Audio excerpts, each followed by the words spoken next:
Yun ba yung mapa na sinasabi ng administrative order? Ang kumikilala na ito ay West Philippine Sea ay tayo, hindi ito kinikilala ng ibang bansa. Anong ginawa nila?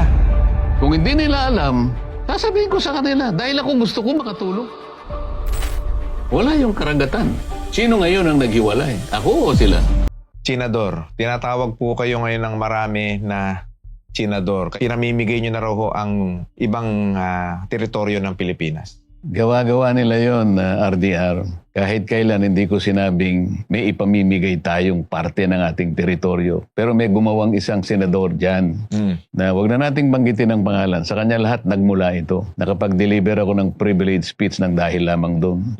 Ikinuwento ko kung paano niya in-splice ang isang video na kanyang ginawa upang ipakita niya, di umano, na ako ay nagsusurrender ng isang parte ng ating teritoryo. Kailanman, RDR, hindi ko inisip yon. So bakit nyo ho nabanggit yung tungkol doon sa West Philippine Sea at sa teritoryo? Ano ba ang katotohanan dito? Ang katotohanan dito, pinag-uusapan lang natin yung karagatan na saganang atin na gusto nating tawagin na West Philippine Sea. Kaya lang, merong isang administrative order noon pang 2012 na kung saan ang ating pamahalaan sa pamamagitan ng NAMRIA, katulong ang Department of Foreign Affairs, kailangan ay gawin ang mga tuntunin, mag-submit ng mapa ng Pilipinas kasama ang West Philippine Sea. At lahat ng mapa ito at mga charts na kailangan, i-deposit sa opisina ng United Nations. So, ibig sabihin, ang kumikilala na ito ay West Philippine Sea lang ay tayo, hindi ito kinikilala ng ibang bansa? Sa ngayon, tayo lang kasi isinabatas natin ito eh. Ako naman, RDR, gusto ko naman ito'y maging opisyal at tawagin nga ang West Philippine Sea at mangyayari lamang yan kapag yung mga hakbangin na hinihingi ng United Nations ay gawin natin. So ibig sabihin, ang tanging hangad ninyo, gawin itong opisyal. Yun ang punto ninyo. Yun ang punto ko. Kasi kahit sinasabi mong West Philippine Sea, tayo-tayo lang ang nagkakaalaman, tubig yun na kinapapalooban ng maraming mga transaction na international, yung maritime navigation, mga ganyan, yung overflight, kasi kasama siya sa South China Sea.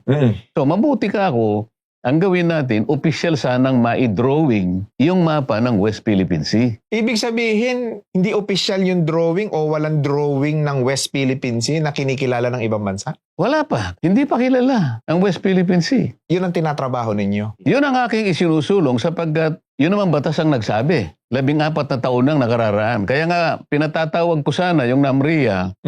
Bakit hanggang ngayon, yung mandato ng batas na ipinagagawa sa'yo, kasama pa ang ilang ahensya ng gobyerno, lalo-lalo ng DFA, bakit hindi nyo pa na-drawing? Kasi nga, hindi pa ninyo ginagawa yung mga hakbang para sa ganon ay magawa nga natin yung layunin ng batas. Anong ginawa ng mga nakaraang administrasyon, mga nakaupong senador, mga politiko? Anong ginawa nila? Kaya nga ako na lang nagtatanong ngayon, 14 na taon nang nakararaan. Kung maalala mo, 1953, doon sa ating Eastern Seaboard, sa silangan bahagi ng ating bansa, tingnan mo sa mapa ng mundo ng mga karagatan, nandun yung Philippine Sea. 1953 pa yon. Bawat dekada nagre-review. Meron na namang 2002. Nandun na naman yung ating Philippine Sea. Philippine Sea. Opisyal yun, nakadrawing. Opisyal yun. At kapag yun ay kinilala at nakasulat sa mapa ng mundo ng mga karagatan, makikita mo meron siyang chart. At yung chart na yon, meron siyang coordinates.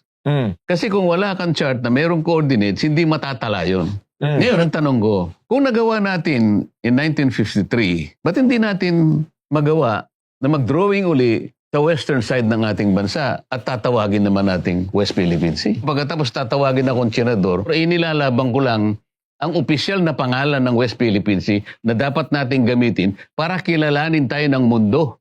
Hindi lang China, buong mundo ang kikilala sa atin. Ibig sabihin, all these years, wala tayong, kumbaga sa sasakyan, wala tayong ORCR, kumbaga sa bahay, wala tayong titulo. Dapat opisyal na kinikilala din ng buong mundo na opisyal yun nasa atin.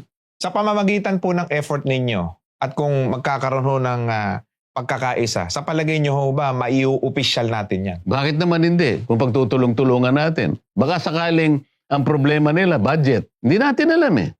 Meron ding problema kung pag-uusapan ay yung mga legal obstacles na nakapaloob sa UNCLOS mismo. Pero kinakailangan hanapan ng paraan. Oo. Maaari din naman na ang problema yung physical difficulty. Kasi kung iisipin natin, sabi ko nga sa'yo, nakadefine na yung West Philippine Sea. Kasama dyan ang ating Luzon Sea, yung territorial sea ng Bajo de Masinloc, yung ating EEZ, at saka yung maritime features ng Kalayaan Island Group. Sa mga tweet, huwag mong iitsapuera yun. Ngayon, ang physical difficulty nila dyan, paano mo susukatin yung individual na territorial seas ng mga features na nandun sa Kalayaan Island Group? 15 doon o higit pa. 4 lamang doon ang occupied natin. So yung 4 na yun, baka sakali, madali nating makukuha yung territorial sea nila. Kasi gagawa pa tayo ng archipelagic baseline. Aba, hindi naman biro-biro yun, RTR. Gagamit ka ng mga marine survey vessels. Meron kang mga divers, meron kang mga technical crew. 4 pa lang ang pinag-uusapan natin. Dahil tayong naka-occupy doon, maaaring hindi masyadong ganun kahirap. Bagamat gagastos ka talaga. Paano yung mahigit na 15? Ang maka-occupy doon ay Vietnamese, China, Malaysia, at iba pang mga ibang lahi. Paano mo susukatin yon? Kaya lang, hindi pwedeng hindi nila isama yon sapagkat bahagi siya ng definition ng ating West Philippine Sea. Pinakikilala ko sa kanila ngayon. Siguro doon sila nagkakaroon ng problema. Oo. Paano natin idodrawing? Ngayon, ang daming sumasatsat. Sabi ko nga sa'yo, ang daming nagpapaliwanag. Kinikilala pa nila dahil ex-justice ng Korte Suprema. Yung iba ay professor ng Universidad ng Pilipinas. Mga matatalino yan. Yung isa ay dating Commodore na ngayon ay Rear Admiral na. Bakit tayo mag-aaway-away? Ayaw nyo ba na opisyal nating ma-drawing yan para kilalanin ang buong bansa? Ibig ba sabihin magkakaroon ng advantage ang China sapagkat na-drawing natin? Diba kita ng magandang halimbawa? Sa Vietnam na isa rin sa mga occupants ng ilang mga bahagi ng South China Sea. Maraming claimants tayo dyan Pilipinas, China, Taiwan, Vietnam. Meron silang pinagtalunan ng China. Yung isang bahagi ng karagatan ng South China Sea na malapit sa kanila, tinawag ng Vietnam na Gulf of Tonkin. Matagalan ang laban yan. Nagtagumpay yan ang Vietnam. Ngayon, pag titingnan mo yung mapa ng South China Sea, sasabihin ng Vietnam, ano pre, di ba nakasulat na Gulf of Tonkin? Ayaw ba natin na ganun din ang mangyari sa atin? Pwede sasabihin natin sa China, pre, nakasulat na West Philippine Sea. Nakadrawing na. Kagaya rin ng Gulf of Tonkin. Anong tsinador?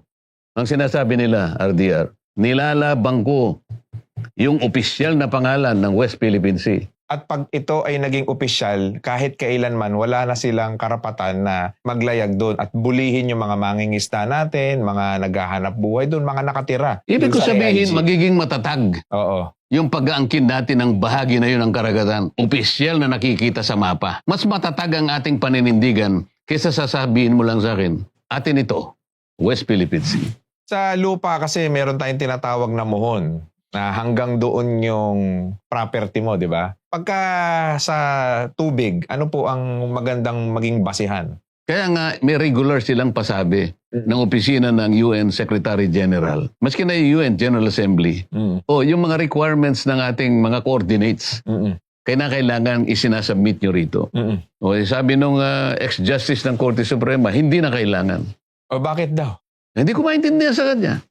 Kaya nga sinasabi ko hanggang kaninang umaga, ito puro sat-sat lang itong mga ito Ang UNCLOS RDR, hindi lamang isang international treaty na nagtatakda ng mga karapatan ng mga bansa. Nagtatakda rin siya ng obligasyon. Dalawang bagay yun. Yun ang mga professor daw ng Universidad ng Pilipinas. Hindi, may mapa na. At nag-submit na. Oo. Di ba niya alam na kahit ngayon pwede kong buksan sa pagitan ng website, Division of Oceans and the Law of the Sea, DOALOS. Pag binuksan mo yun, makikita mo ano-ano ang mga materyales na sinabmit ng anong bansa at kailan. Real time, makikita mo. Bakit sasabihin niya na nagsubmit ng Pilipinas? Nakagawa ang NAMRIA ng mapa, pero hindi niya siguro naintindihan, administrative map ang ginawa nila. Yung administrative map ay isang mapa na tumutukoy sa mga political subdivisions ng isang bansa. Ano yung ilang mga regions, asan yung mga probinsya, iba-ibang kulay pa yun Yun ang administrative map.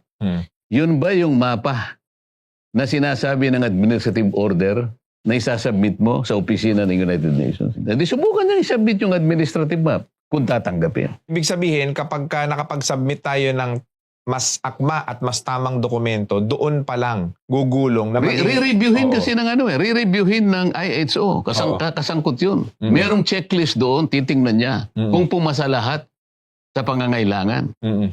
Wala parang hinatulan na ho kayo ng mga kababayan natin dahil doon sa mga post na kayo daw ho ay ipinamimigay ninyo. Hindi siguro ang mga kababayan natin ang humatol sa akin. Mangilan-ngilan lang na nagpapanggap na kunwari nagmamahal sila sa kanilang bansa.